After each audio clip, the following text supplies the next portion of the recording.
Yung apat, ipinatong ko rito sa may machine.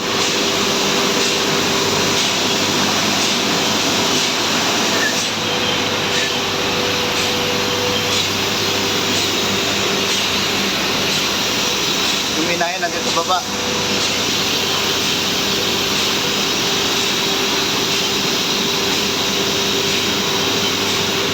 Huwag ka dyan, madala ka dyan.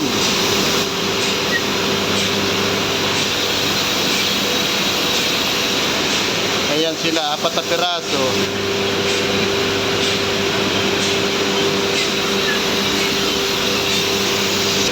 Ibinaba ko na yung mga anak kasi patong dito sa belt. Tumatakbo itong belt.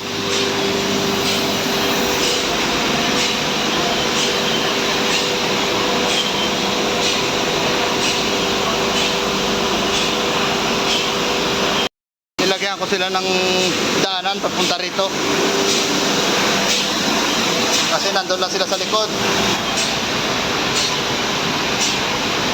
Maganda at makagala sila rito sa loob. Maluwang-luwang ito. Ayan na, nakatawid na yung isa.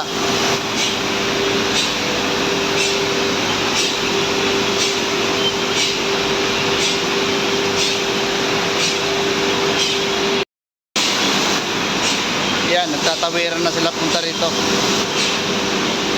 Sasanayan ko ito sa sardinas, itong mga ito. Kasi sardinas na yung pinakamura dito na bilihin.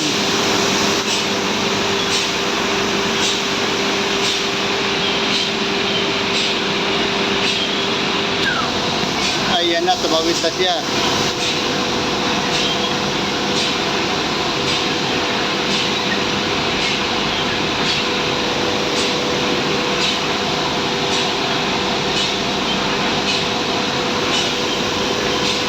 Putol ang buntot. Ayan, putol.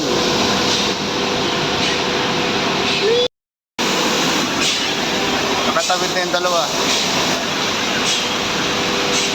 Dinala na ni Putol yung kanyang anak na isa.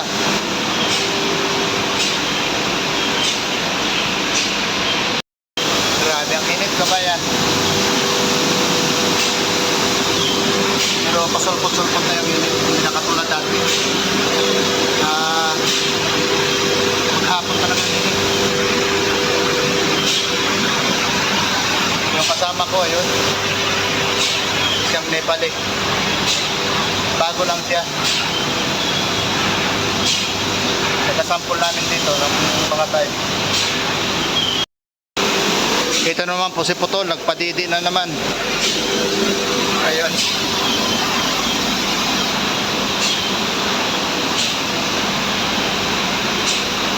Isa lang yung tumididi sa kanya.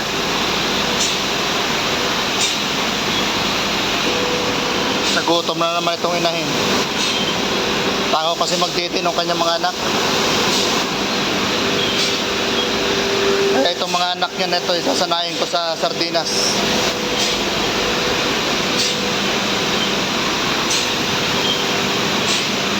Para po kabayan, hanggang dito lang po. Maraming po salamat sa inyo lahat.